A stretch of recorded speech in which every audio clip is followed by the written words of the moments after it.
Yesterday we integrated by parts, which we will continue today. We are just going to up the difficulty a little bit. I will teach you something called a tabular method that works sometimes, and it's really slick. And we'll also discuss what I call circular situations. So what I'd like you to do is change this x to the fourth to an x cubed, otherwise it takes too long. On one side of the paper,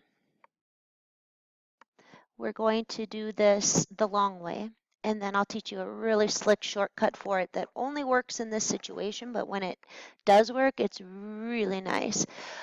So we need to select our parts of our biparts model. We have an algebraic function battling an exponential function. Algebraic wins. So we'll let u equal the algebraic function. du is 3x squared dx. dv is e to the x dx, the rest of the integrand, and we know then that its antiderivative is e to the x. So using our biparts model, where we say it's uv minus the integral of v du, what that gives me is x cubed e to the x minus the integral of 3 x squared e to the x dx. And you'll notice what happens is I end up having in my integrand another pair of incompatible functions, which would lend itself to another iteration of the biparts model. So I'll continue that way. I will let u equal. I'll select my dv in much the same way I did the first one. U is x squared. du is twice x dx. dv is e to the x dx. v is e to the x. So moving down here, I'll do a rewrite at this point. I have x cubed e to the x. Isn't this fun? Minus 3, set of beefies. This entire antiderivative is uv x squared e to the x minus the integral of v du, which would become 2 x e to the x dx. All right, so I think before I move along on this one, I'll distribute that 3 in just to clean house a little bit. I'll have x cubed e to the x minus 3x squared e to the x, and then plus 6 antiderivative of x e to the x dx. Oh, now it happened again. My integrand is still a pair of battling functions, algebraic and exponential. I have to do by parts one more time. Selecting u as the algebraic, selecting dv as the exponential, doing the derivative.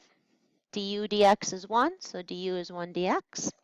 And again, the antiderivative, e to the x. Back to my previous expression, I get x cubed e to the x minus 3 x squared e to the x plus 6 beefy brackets. This entire antiderivative will be uv x e to the x minus the integral of v du e to the x dx. I now get to quit because this guy we know is e to the x. So my last rewrite here, the answer, x cubed e to the x minus 3x squared e to the x plus 6x e to the x minus e to the x, and then I'm all done integrating, so I'll include my constant of integration. I'm going to box it up. That's my answer.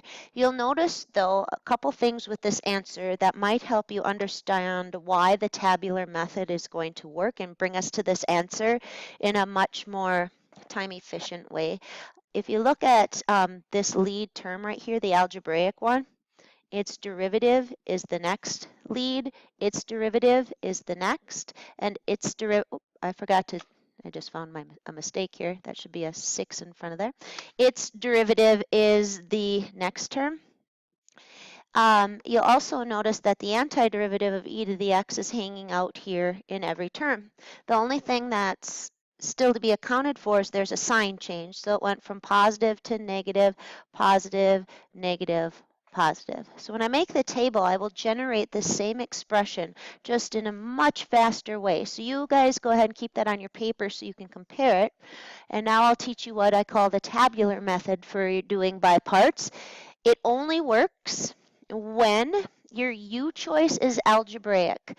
When U is algebraic and its derivative eventually goes to 0, because any polynomial, when you keep doing the derivatives, it'll eventually be 0. So in this scenario, my U choice is algebraic. I'll put it on a table. My DV choice is the other one. I will derive this one until I hit 0. And that only happens when my U choice is algebraic. 3x squared, 6x, 6, 0. I'll integrate, so write derive on this one so you know you're taking a derivative. Write integrate on this one just to, with your notes, because the derivative and the integral of e to the x are both e to the x, I don't want you to think I'm integrating in this column right here. I'll do the antiderivative of e to the x, the antiderivative of e to the x, e to the x, e to the x. If you remember from that movie we watched, Stand and Deliver, at one point the teacher was up at the board, you might not remember, but he said tick, tack, toe, it's easy. And he was doing a by parts problem. So the other thing I'm going to do is introduce that sign change. So lock and load and alternating sign change on your table. Now, when I pull this stuff off of the table, I'll get the exact same expression. I will have x cubed times e to the x, and it's positive. So I will lead in x cubed e to the x. Notice that was the very first term in the expression when I did it the long way. I'll have a minus 3x squared times e to the x. Notice that was the second term. I'll have a plus 6x e to the x, and I'll have a minus 6 e to the x, and then Carl comes in at the end once you hit the bottom. So this expression is identical to the one where I iterated the by parts method 3 times. So notice too, had this been an x to the 8th, the other way I did it would have been a big time pain, and I probably would have made a sign error somewhere along the line. So this tabular method's really great when your U choice is algebraic. If you look at your worksheet, in class we actually went and did one of them on the worksheet. It was we kind of went to the back and analyzed who would be a tabular candidate. And we said no for number 9. So if you have your worksheet out, because although it's a polynomial, that would just be one iteration of by parts, so that I'm not saving any time by going tabular. Number 10, tempted to say yes, but your U choice is ln x on that one. It's not the algebraic one. Number 11, definitely I do on a table. Number 12, I do on a table. And number 13, I do on a table. And in class, we did number 12 together, so you might want to stop and go do number 12. But for now, for videos, we'll just keep on going. So the next one up is this. This one, to do the long way, would take, it's going to give you, first of all, you have 3 iterations of by parts. They're all going to have lots of sign issues like SIGN because of the minuses and the plus and the negative e to the x and the UV minus VDU issue. The signs, you would have to be very, very methodical to avoid sign errors. With the table, this one's nice and easy. My U choice is algebraic. I will derive it on down to 0. 12x squared minus 18x plus 7. 24x minus 18, 24, 0. Nice and easy. And my dv choice will be e to the negative x. I will antiderive or integrate this one on down. So be careful, because the antiderivative of e to the negative x is negative e to the negative x. If you were thinking u sub and your u was negative x, du is negative dx. So you'd need to have technically a fraction correction of a -1 on that one. It's going to cause these to alternate all the way on down. The tabular method requires you to multiply, multiply, multiply, multiply. Because they're polynomials, I'll insert a pair of parentheses on these two. And then the other part is to alternate the signs. And now I can pluck my answer directly from my table. I will multiply this one first, but what I would like to do, I'm going to leave it kind of cleaned up. I'll put the negative e to the negative x first, and I'll multiply it by 4x cubed minus 9x squared plus 7x plus 3. Then on my next one right here, I have an e to the negative x, but I have this negative out front. So I have another negative e to the negative x that I can pull out front of that entire polynomial. Running out the edge of the board here. Whoopsie. Well, I'm going to leave that on here. And then on this next one, again, I still have this negative e to the x times this polynomial. So I have a negative e to the negative x times 24x minus 18. And then on the last one, I have an e to the negative x, but then I have this minus and the 24. So again, I'm going to keep that negative e to the negative x hanging out front, and that's really times 24. The reason I'm doing that is because this is going to lend itself to factoring. I could see it because this is going to be in every single term. So I created it in a way that makes it easy to factor. I factor out the negative e to the negative x, and then left in my set of parentheses would be the sum of all those polynomials. 4x cubed would lead the train. I have a minus 9x squared and a plus 12x squared, so that would be a 3x squared. I have 7x's minus 18, I'm down 11, up 24, so I'm up 13 x's. And I've got 3 loners, up to 10, down 18 to negative 8, up 24 to 16. It was just a nice, easy way to get it in a really clean factored form. Forgot about Carl over here. Now in class, what we did, just for those of you, I think most of you are juniors who are gone, but I told the seniors that a good way to check these answers is to use a program called Wolfram. And if you Google Wolfram, it'll give you a little box, and you give it a command, and it'll execute your command, and it accepts most math and science commands. So if you were in physics and you wanted it to calculate work, you would say the work when force is this. And so if you go to the work box in here, if you just type the word integrate and then command it to integrate my original integrand, where is that? And you put this in parentheses. You might want to just try it because it's free for the answers. You have to pay to get the worked out solution, so that's where they make their money. I wouldn't pay for those. But if you enter, just type in the word integrate, and 4x cubed minus, to do these, you use your caret key. And then if you do times e to the negative x, I believe you'll need parentheses around that. It's particular with your commands. But if you enter that and hit return, this software will compute that antiderivative, and it should look just like it on that one because there's really no better way to put that answer. Sometimes, you know, because it's a computer program, it's got an algorithm programmed in, so my guess is it's always going to factor, and it'll always write things without complex fractions and stuff like that. So sometimes you get an answer you think is right.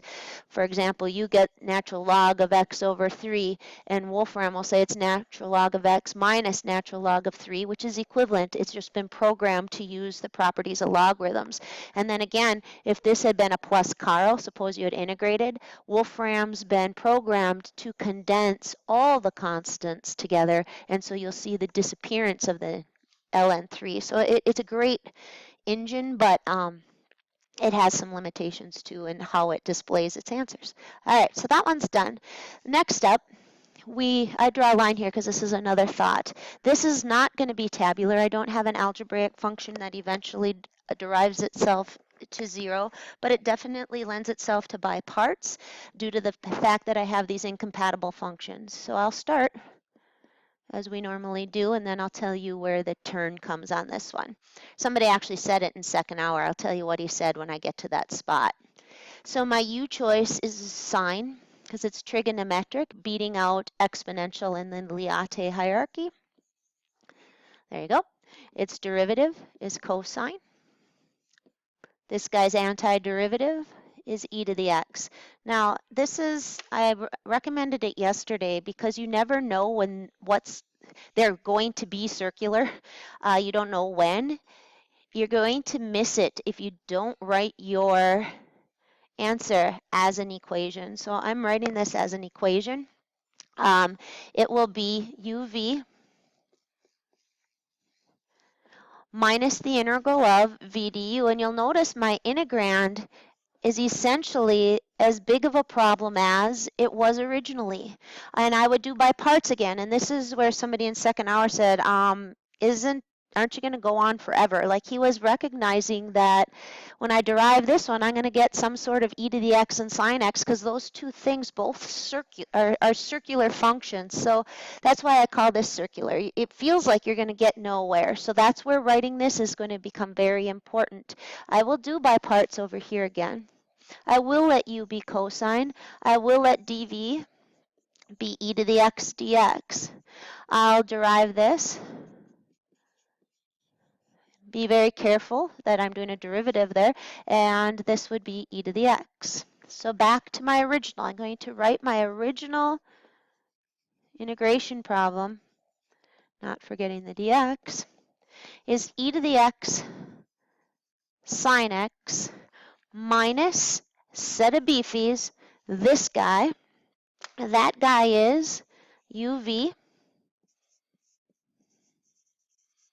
minus v du, but that's negative, so it becomes a plus. You got to really watch your signs. Minus integral of v du.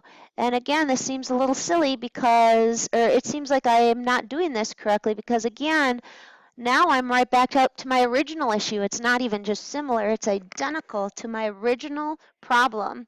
And that's why I call this one circular. I circulated right back to the original, but I'll challenge you to notice that when I distribute this in, I'm going to write it again.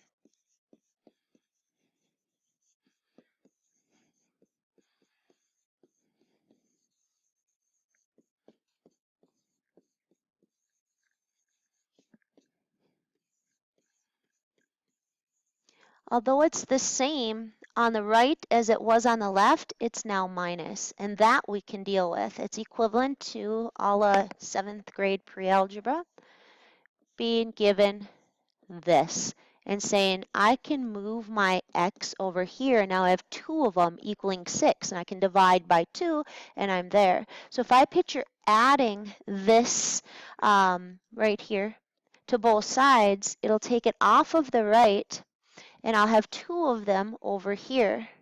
So what I essentially have is two of my issues equaling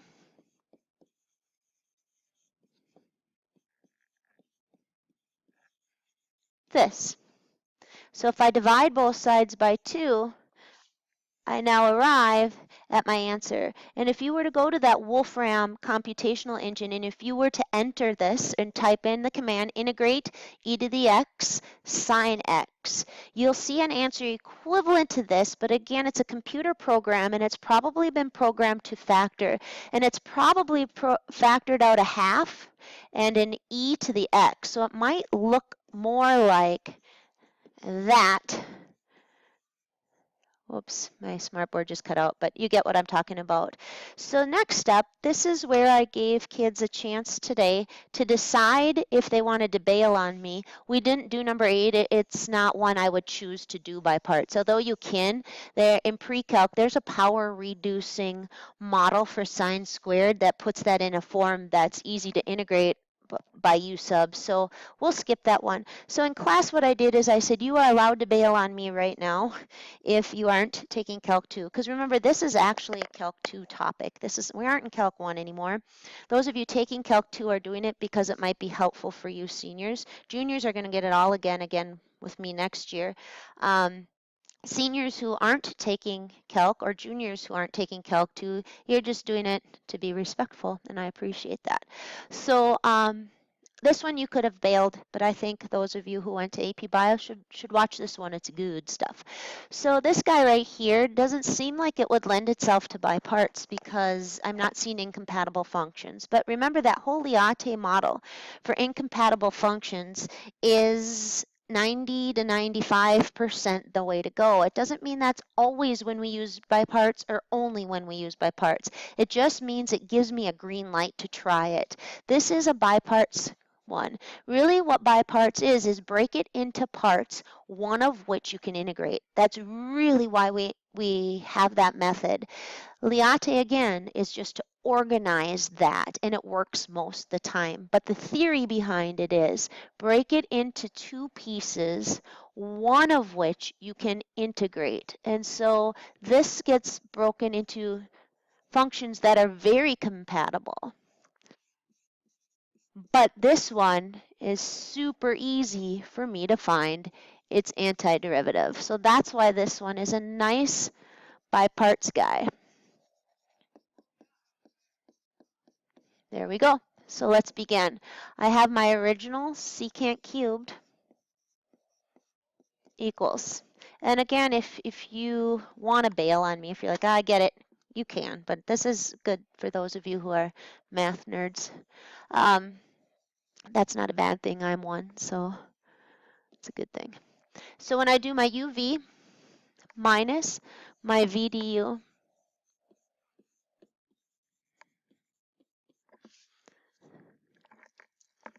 sorry, my cord was getting tangled on my microphone.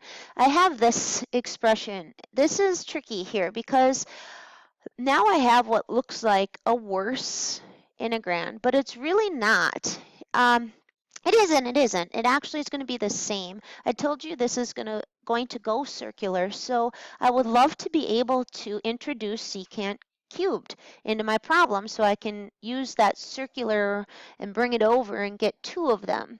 So from pre-calc, we need to remember what tangent squared is, and that's why this one's tricky because you haven't dealt with your trig identities for a long time. And let's pretend you forgot it, but you knew there was one. If you're like, I know there's some relationship between tangent squared and secant squared, I just can't remember if tangent squared is secant squared plus 1 or tangent squared is secant squared minus 1. Here's how you end that debate. You could go Google it, but if you only remember your most basic Pythagorean trig identity, it walks you to the other ones.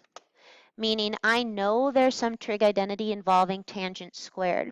I will introduce it into this one that I know for sure. To create tangent squared, I will do sine squared divided by cosine squared. If I do that, I have to do the entire equation divided by cosine squared. What that gives me is tangent squared plus 1 is secant squared. So I know for sure what my trig identity was. So if ever you don't remember something, it's really good to be able to derive it. Pretend like when I took this class, there was no Google. There was no search engine actually. So I would have to maybe look it up on a table in my book, like go to the index in the back of my book and look at trig identities and go to the page in my book and copy that off the table. But it's so much quicker to just derive it. So that's my lesson for today. I'm going to replace tangent squared with secant squared x minus 1. Why am I doing that? Again, I'm trying to get this to go circular. If I couldn't get it to work, I'd have to try something else. That's what makes integration somewhat frustrating, is that sometimes you take a path that you think is great and it ends up not working and you have to reboot. But this is a good path, I know. I've done it 3 times today. When I distribute this in, I get the integral of secant cubed x dx is equal. Notice I'm keeping this guy running all the way on down as the left-hand side of an equation. Now, when I distribute that in, I'll get secant cubed. There's my circular part. And then the integral of a sum is the sum of the integrals. So I'm allowed to, that'd be secant cubed minus secant x. And then the minus will make it a plus. So I'm just using a little sign analysis here. All right, so here's my circular part. This guy I will add over to here, giving me 2 of those. The only thing that I have left to worry about, which seems minor, but it's actually not so apparent, is what is the antiderivative of secant x? You were told it. I probably even derived it way back in chapter 2. So if you were to take out your chapter 2 notes, I did it, but you haven't used it enough to recall it. So I'll derive it again. And then the next time you need to use it in about a year, you won't remember it either, so you will Google it.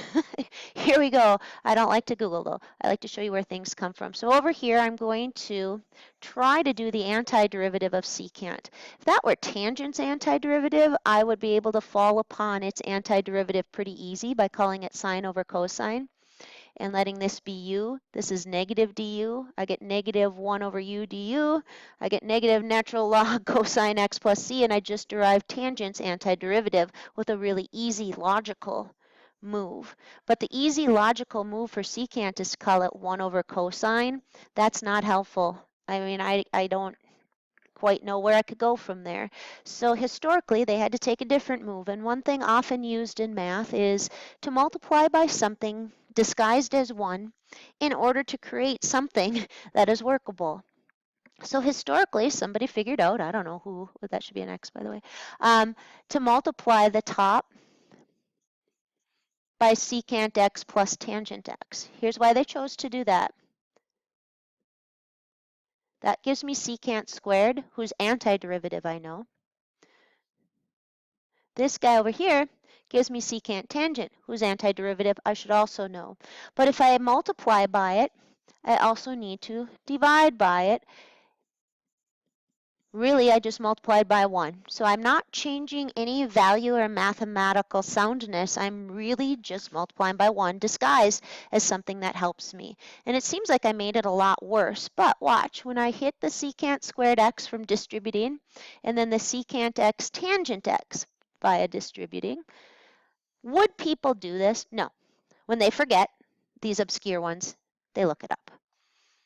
But we're going to be better than most, right? Or maybe not. Here we go. There. You might say, LaRue, you made that so much worse than it was. It was really just secant x, and you totally made a mess of it. I did. But watch what that mess gives me. It gives me a u in the denominator, whose derivative of secant is secant tangent. The derivative of tangent is secant squared. Its derivative is in the numerator. This is 1 over u du. This is natural log u plus Carl. So here is my antiderivative of secant. Yes, I took a long way out to get there. I know you would have just looked it up on your computer, but that's all right. So here's my final answer. I get secant x, tangent x plus natural log, absolute value, secant x plus tangent x plus Carl all over 2. Now, if you Wolfram this, it's probably cleaned up a little bit. I'm not quite sure how they would have cleaned it up, but a lot of times they're programmed to take these guys to sines and cosines. So you might see some of that in your answer instead of the secant tangent. But this is a good answer. I'm going to quit. The assignment due is that worksheet 1 through 15. 16 is for those who want to journey there. It's a hard one to do. All right, so 1 through 15 due tomorrow. Peace out, Girl Scout. Have a good one. Hope AP Bio was a hoot and a half.